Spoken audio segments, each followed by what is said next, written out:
Exercise 1B, page 104. Speaker 1.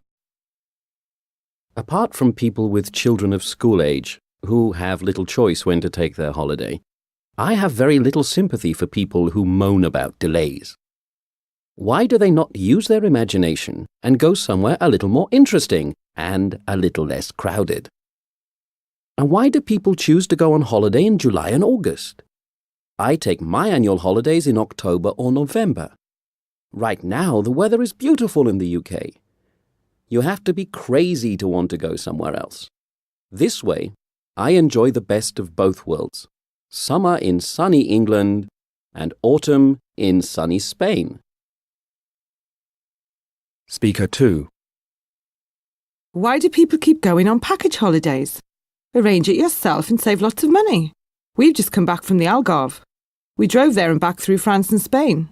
It took 3 days to get there as we stopped off every 2 or 3 hours to have something to eat and drink, or just to look around and swim in the sea. You get to see a heck of a lot more places too. We booked our hotel on the internet and arranged car cover with the French version of the AA, who only charged us £56 for total travel cover. So no waiting at airports, no coaches, no enforced walks, no taxis, and no grumpy people. Take it from me, it was a fabulous holiday. Speaker 3. I had a wonderful week's holiday in Ibiza that was only slightly spoiled by a coach driver's strike. The holiday reps did everything they could to get us to the airport on time and didn't cope too badly considering the circumstances. The airline was awful though. They put us onto a different plane that had no food or drink on board. It went to the wrong airport, so we were put on another plane, still without any refreshments, back to London. No apology either. And at Gatwick I had to wait for over 2 hours whilst the baggage handlers unloaded the plane, with no explanation for the delay. In fact, they only managed to do 4 other planes in that time. It would have helped if someone from the firm we flew with had been there to sort things out, but then they were probably too busy guessing where their other planes were landing. Speaker 4. No matter how careful you are and whatever precautions you take, there is always a chance that your luggage will be lost at an airport. If your appearance matters to you, and especially if you are travelling on business, it can take a lot of worry out of a journey if you carry everything you need for one night and one smart day in your hand luggage.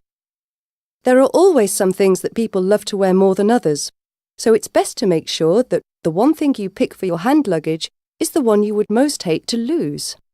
That way, if the rest are lost, you can at least comfort yourself with the thought that your favourite is still with you.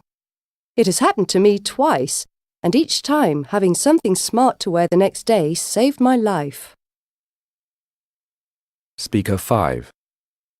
I had a barbecue in my back garden and invited some friends over to enjoy the heat in that well-known sunspot called London. I don't understand why people take small kids to places like Spain.